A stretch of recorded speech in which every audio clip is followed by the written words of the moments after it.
Academic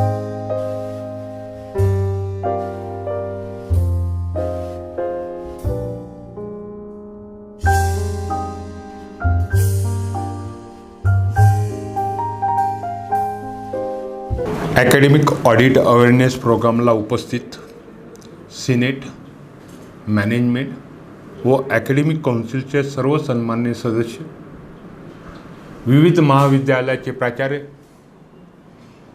विद्यापीठाचे विभाग प्रमुख, महाविद्यालय व विद्यापीठाचे शिक्षक व शिक्षकेतर कर्मचारी या सर्वांचं मी स्वागत करतो व या कार्यक्रमात आपण सहभागी झाले याबद्दल आपण सर्वांचे आभार व्यक्त करतो।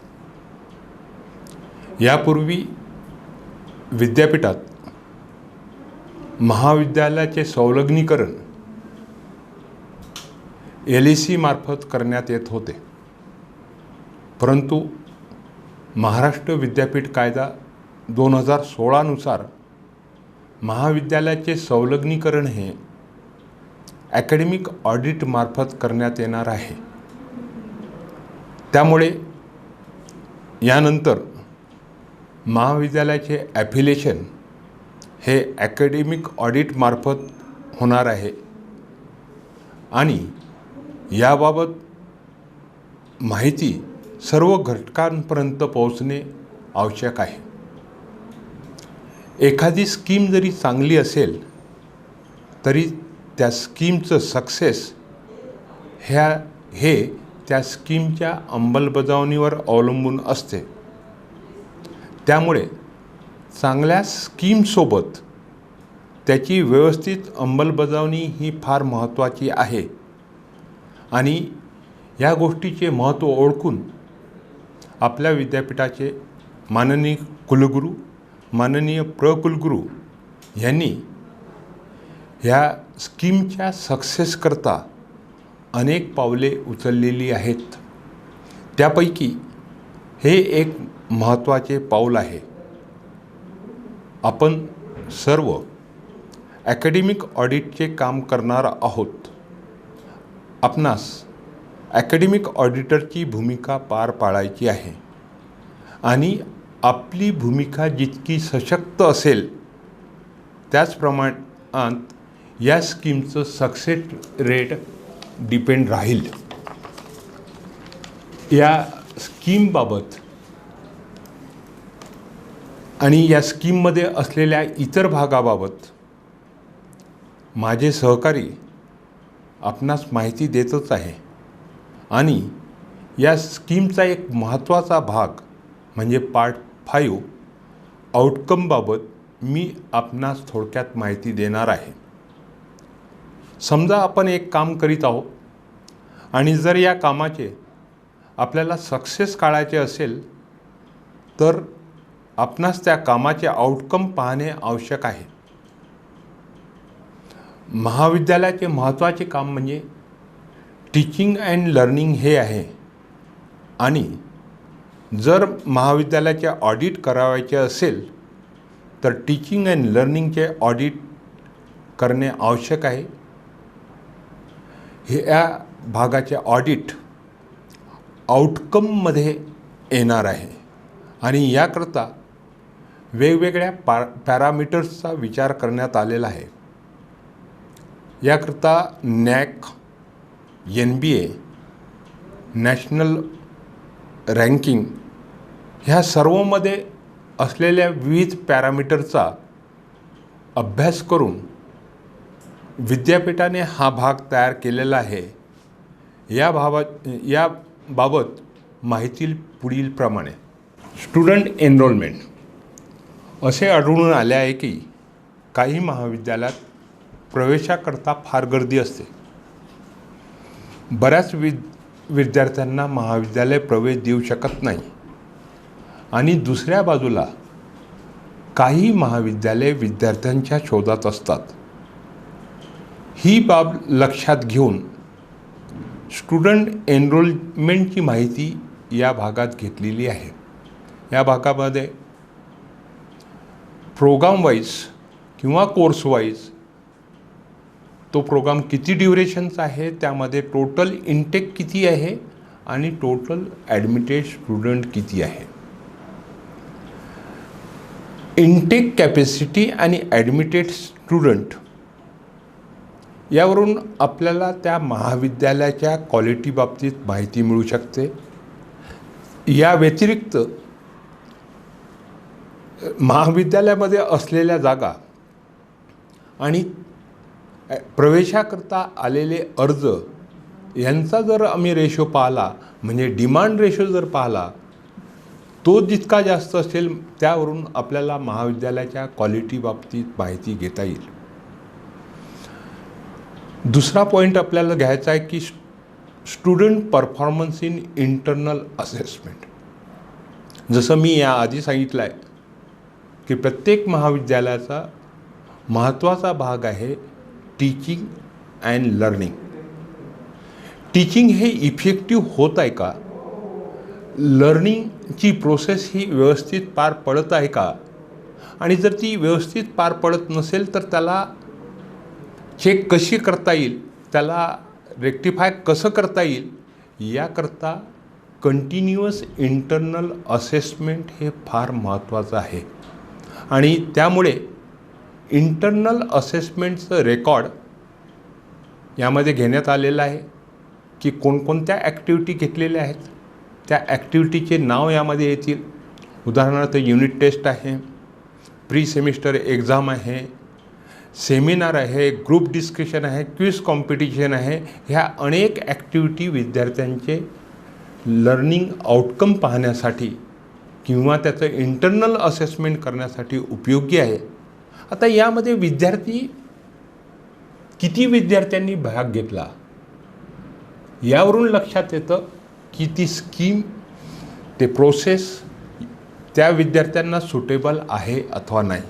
आणि याच्याकरता जर विद्यार्थ्यांना जर एखादी गोष्ट सुटेबल नसेल तर त्यामध्ये मॉडिफाय करून ती विद्यार्थ्यांपर्यंत पोहोचवणे हा यामागे उद्देश आहे.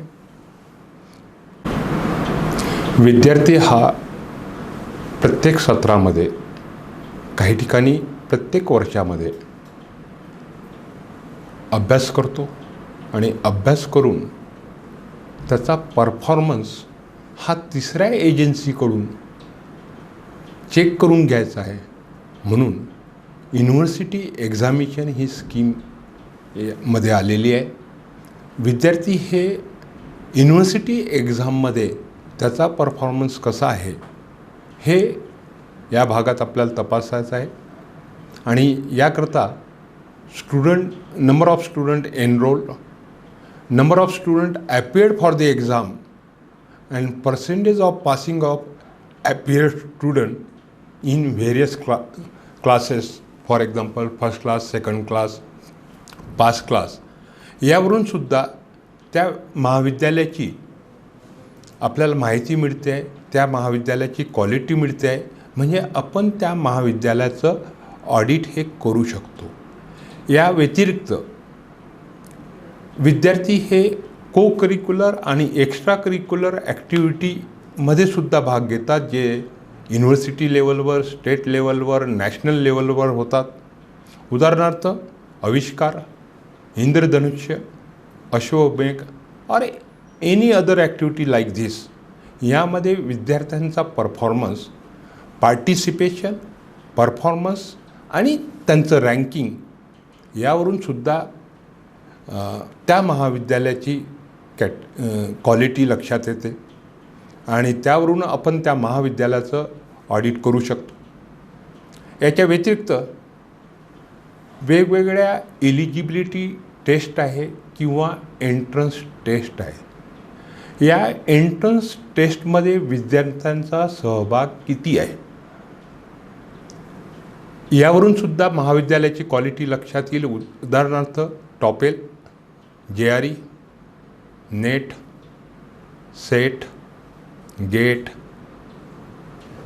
JRF, SRF, MPSC, UPSC, banking, या वेगवेगळ्या इलिजिबिलिटी टेस्ट किंवा एंट्रन्स टेस्टमध्ये विद्यार्थीचा किती सहभाग आहे यावरून सुद्धा आपल्याला त्या महाविद्यालयाची क्वालिटी लक्षात येईल.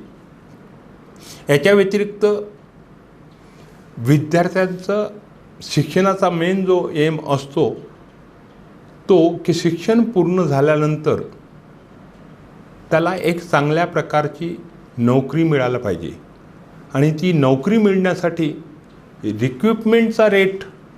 रिक्रुटमेंटचा सक्सेस हे किती आहे हे सुद्धा आपल्याला या ऑडिटमध्ये पाहायचं आहे.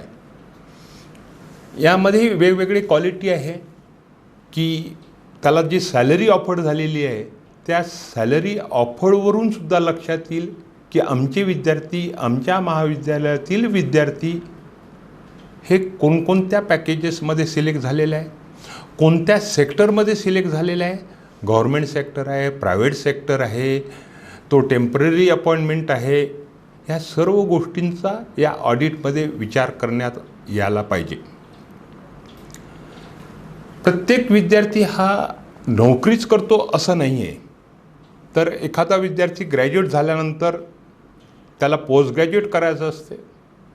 तर पोस्ट ग्रॅज्युएटसाठी विद्यार्थी कोणत्या संस्थेमध्ये गेलेला आहे, कोणत्या प्रकारचं तो पोस्ट ग्रॅज्युएशन करत आहे यावरून सुद्धा त्या महाविद्यालयाची क्वालिटी ही लक्षात येते. विद्यार्थी जर चांगल्या रेप्युटेड संस्थेमध्ये हायर एज्युकेशनसाठी जात असेल तर निश्चितच त्या महाविद्यालयाची क्वालिटी ही फार चांगली आहे. त्यानंतर हे लर्निंग आउटकमवरून झालेलं आहे.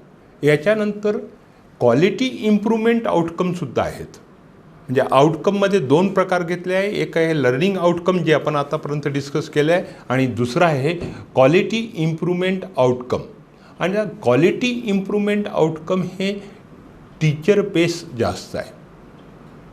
टीचरच्या परफॉर्मन्सवरून लक्षात येईल की त्या महाविद्यालयाची टीचिंग क्वालिटी, टीचिंग अँड लर्निंगची क्वालिटी ही कशी आहे आणि ती दिवसेंदिवस इम्प्रूव्हमेंट होते आहे, नाही आहे आणि होत नसेल तर त्यासाठी काय करता येईल हे या भागावरून लक्षात येईल.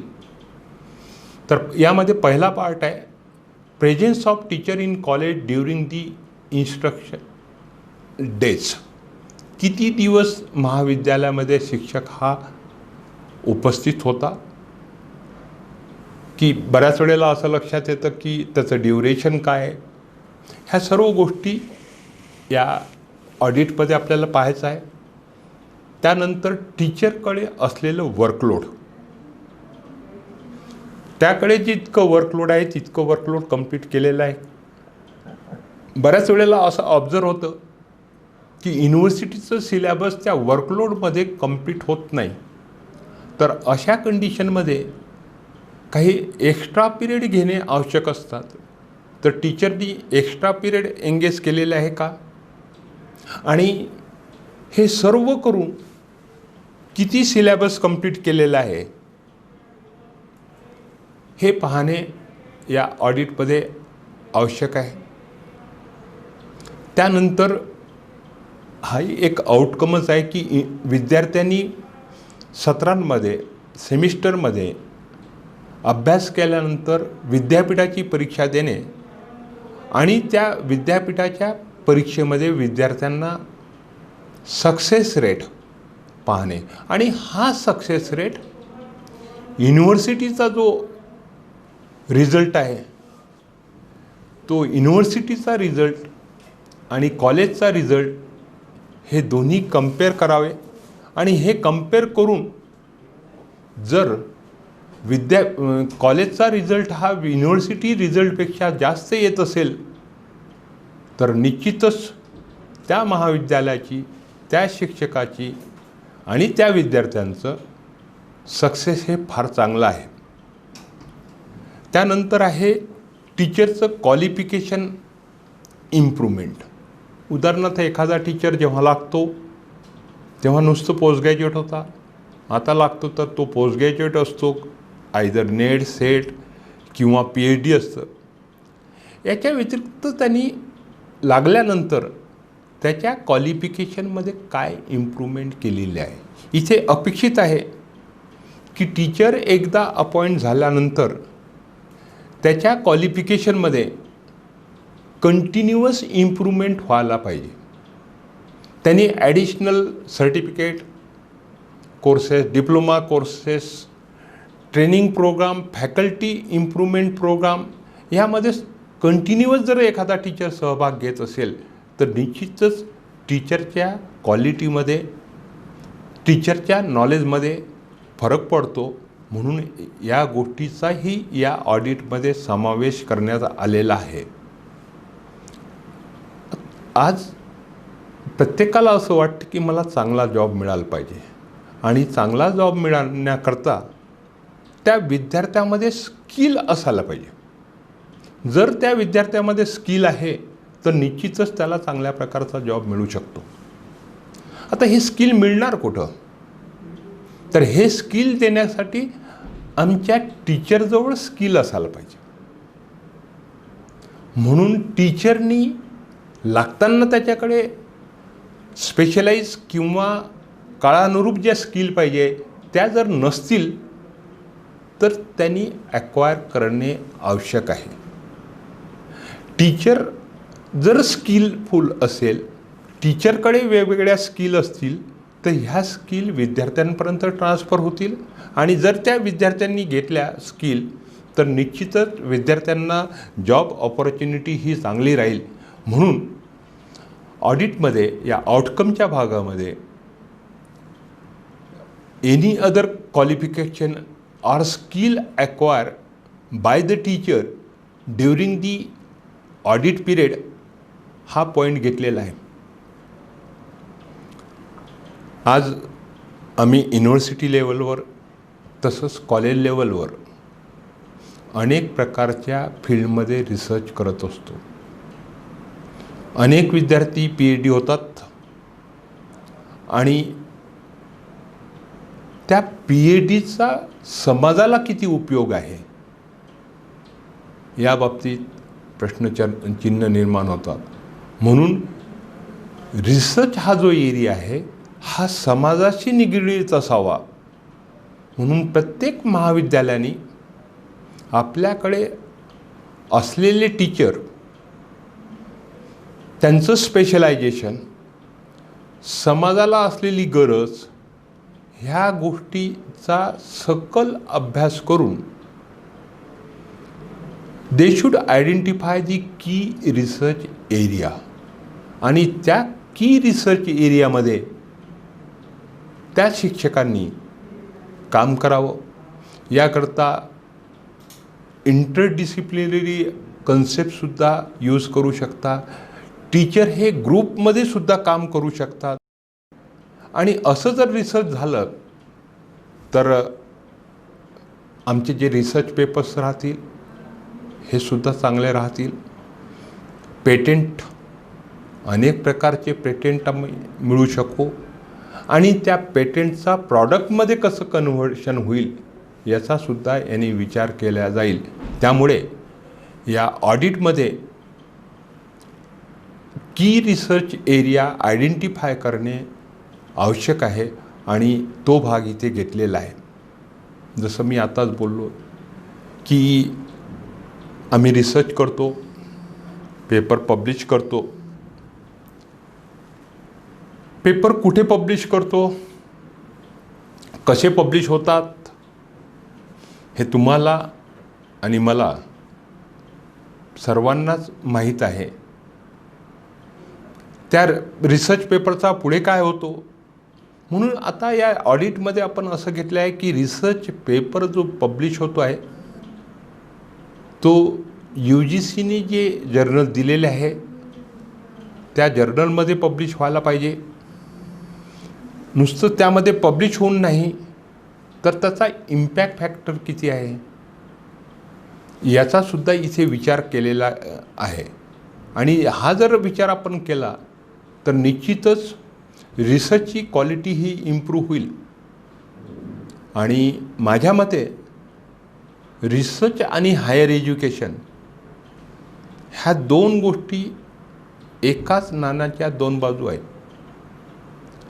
जर रिसर्च चांगला असेल तर हायर एज्युकेशनचं कंटेंट इम्प्रूव्ह होईल, आणि हायर एज्युकेशनचं कंटेंट जर इम्प्रूव्ह झालं तर रिसर्च हे चांगल्या प्रकारे होईल. त्यामुळे रिसर्च आणि हायर एज्युकेशन याची लिंक व्यवस्थित तयार व्हावी, चांगल्या प्रकारचं रिसर्च व्हावं, या दृष्टीने या ऑडिटमध्ये हा पार्ट घेतला आहे, research paper publish in journals. त्यानंतरचा पॉईंट आहे professional development activities during the audit period.